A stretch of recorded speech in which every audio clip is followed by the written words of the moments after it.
Hello, everybody. Part 4 of my end of year recap, final part, end of last year recap.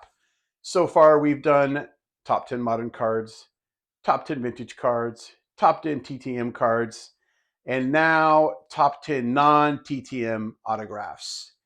Now, I failed to mention something the other day that bears repeating. This is probably the last year where I have like 4 categories, top 10 like that, because I'm really going to try to start focusing my collection. And I haven't even bought a single card yet this year. So I'm proud of that. I'm saving for the National and I'm trying to be very intentional about what I get. And budgets being what they are, I don't know that I am going to have that many cards at the end of the year because I'm not narrowing down what I collect, but I'm focusing more. I'm going to be more intentional on what I buy. So that being said, let's take a look at these autographs. So for the criteria for these, I just went by how excited I was to get it when I got it. I don't know any other way to do it. I'm not going to do it by value because these are my cards. This is my collection. Number 10, you're going to see a couple of these because I collect this set autographed. And this is an action-packed Fergie Jenkins. When I went to TTM Fergie, I saw that his fees were up to like, I think it's $35 now. And I found this on eBay for $12.50 before shipping. So the decision was made for me. It's a good looking autograph. Eventually it'll get the slab treatment, like a few that you will see here in a minute. And you can hear my dog walking around on my floor. Hi, Casey. Thanks for joining us. Number 9, like a lot of you, I too like Perez Steel. And these great moments are my favorites because they look like turkey reds. And I was able to get this Billy Herman for next to nothing off of eBay. Was really surprised at how cheap it was. Now, eventually, we're going to be covering him up because there's only so much space here, as you see. But really cool card. And then I have a Duke Snyder that goes with that. I don't have a goal of getting all of them or anything like that. But when I see them and they're affordable, I'll pick up these cards. I think they're beautiful. Number 8, this was a purchase of sportscollectors.net. And I got Beckett to put it in a slab for me, Howie Long. And I always respected the way he played. When the Seahawks were in the AFC, he used to just murder the Seahawks when they played. But I'm not too worried about the Raiders nowadays. But I was really happy to get that Howie Long. Really cheap off sportscollectors.net. Put it in a slab, and I think it's a cool looking card. The gray borders with the silver gray uniform. And even though 91 Ultra isn't all that great, I think on this card, it's really pops. Number 7 is an addition to my top 10 all-time Sonic scorers set. And it's Rashad Lewis, who is 4th on the all-time Sonics points list with 10,000 points. Now, I normally don't care for sticker autos, but I don't hate them so much that I won't own them when they are an option. I just ask that they look okay, and I thought this one looked pretty good.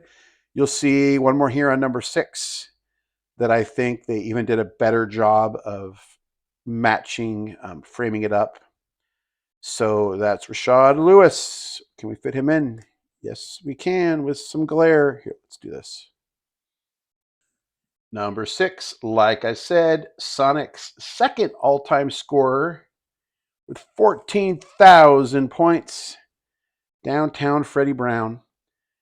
And like I said, I will own sticker autos. I like when they're kind of framed out like this just because it looks more intentional, like they're not trying to get away with passing it off as something else. It's obviously a sticker auto, not being fooled.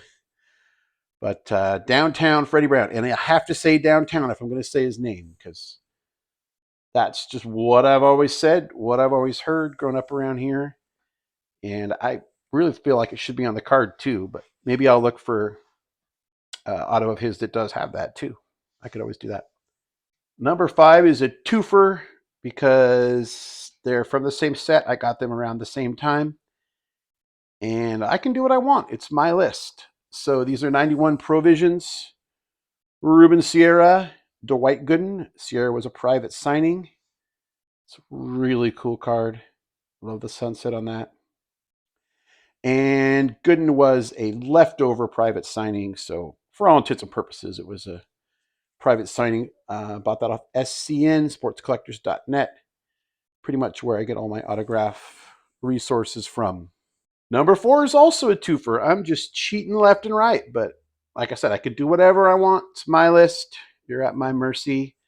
But I bought these at the same time, at the same show, for the same price. They're from the same reprint set. So I figure there's enough sameness here. But these are Tattoo Orbit reprints. On your left is Burley Grimes, the last legal spitball thrown, I believe. And John Mangini can check me on that. And Earl Averill, the Earl of Snohomish. That one goes for the Washington State collection. But really, they're Hall of Fame autos on pretty cool reprints. And I think they were $40 each, 30 or $40 each at a show.